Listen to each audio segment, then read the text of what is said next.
Hello friends, दोस्तों हम अपना नया पाठ नियत संबंध रेखा चालू कर चुके हैं। कल आपको मैंने उसके बारे में थोड़े से सूत्र याद दिलाए थे, एक बार फिर से याद दिला दूँ आपको। दोस्तों नियत संबंध रेखा 12 नंबर का पाठ है, जिसमें हमें एक हमेशा सवाल के अंत में लिखा होगा नियत संबंध रेखा ज्ञात करो। नियत संबंध रेखा दोस्तों y कैप बराबर a प्लस बी एक्स है, जिसके अंदर आपको पहले b निकालना पड़ता है। b निकालने के मुख्य ये दो सूत्र हैं। ये दो सूत्र में जो दूसरे नंबर का सूत्र है दोस्तों, वो और वही एग्ज़ाम में आता है। पहले 2 दिन हम लोग इसकी प्रैक्टिस ज़रूर करेंगे।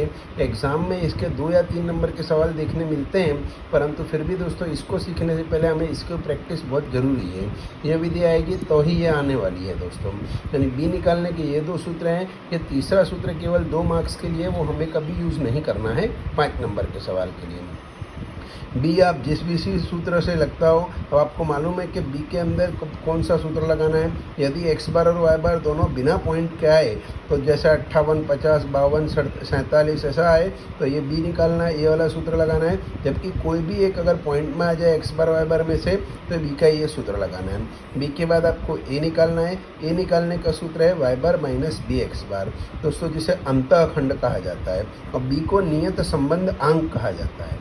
तो दोस्तों ए और बी का मूल्य इस रेखा में लिख देंगे। जैसे मान लीजिए आपके पास बी का यह मूल्य है, ए का यह मूल्य आया है, दोनों मूल्यों को इस नियत संबंध रेखा में रखने पर ये जो प्राप्त होती है, इसे नियत संबंध रेखा कहते हैं। आइए दोस्तों हम स्वाध्याय 3.1 का तीसरा प्रश्न गिन रहे हैं। पहले हेडिंग दी हुई है मुझे, दी गई जानकारी पर से फसल के उत्पादन तथा फसल के उत्पादन का खर्च के वर्षा के प्रति हमको नियत संबंध रेखा ज्ञात करनी है। दोस्तों याद रखिए, हर सवाल के अंत में ये लिखा ही होगा नियत संबंध रेखा प्राप्त करें। आगे भी कुछ है, लेकिन पहले हमें नियत संबंध रेखा ज्ञात करनी है। अब नियत संबंध रेखा ज्ञात करने के लिए पहले हमेशा बी निकाला जाता है।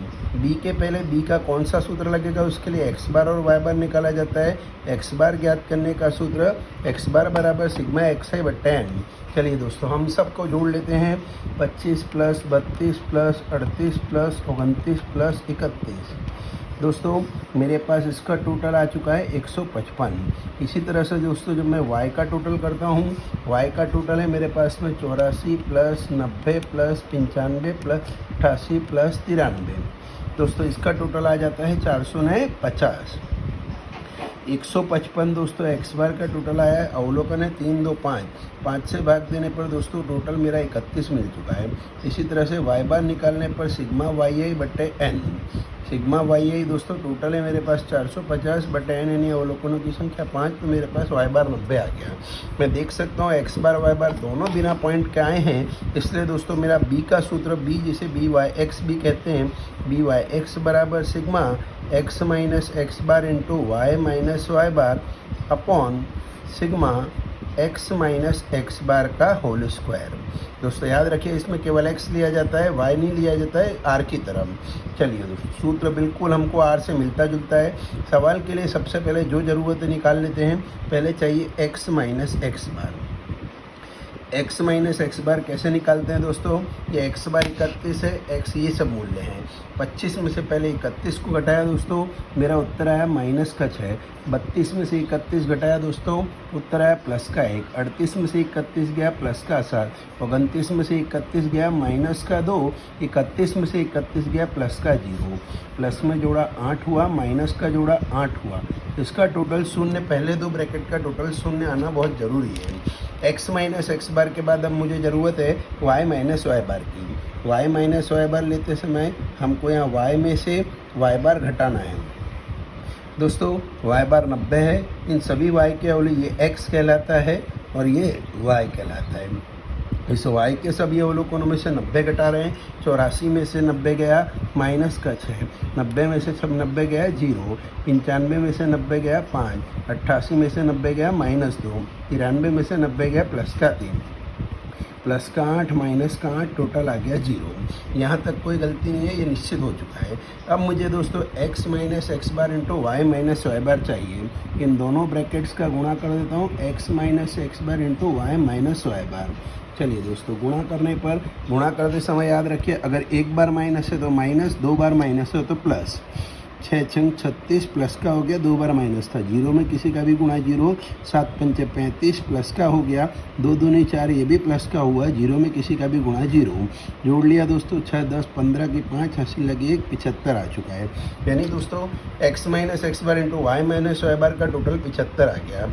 अब मुझे चाहिए x माइनस एक्स बार का होल स्क्वायर। सिग्मा का मतलब तो जोड़ होता है, इसलिए दोस्तों x माइनस एक्स बार का होल स्क्वायर।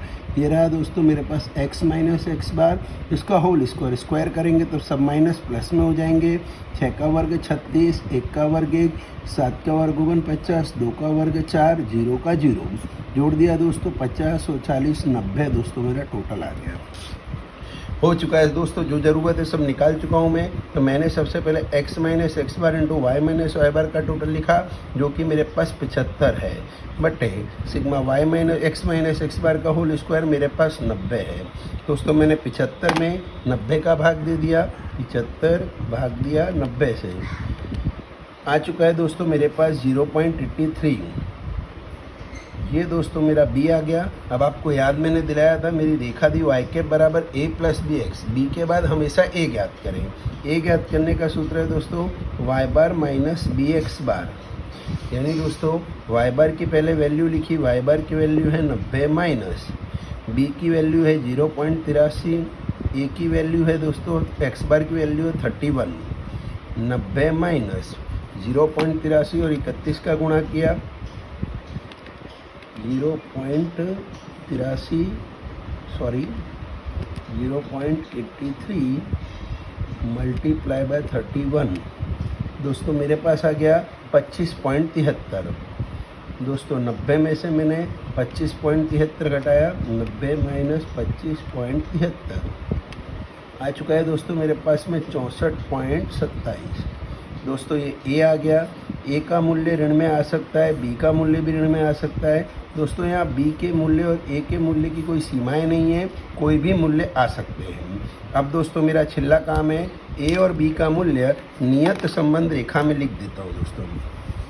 यहाँ लिखूँगा दोस्तों, इसलिए y की x के प्रति नियत संबंध रेखा, दोस्तों y की x के प्रति नियत संबंध रेखा है मेरे पास में y कैप बराबर a plus B X, Y cap बराबर, खाली a और b का मूल्य इसमें लिखना है। a की वैल्यू है 24.27 प्लस b की जगह पर लिखा 0.83, x का x।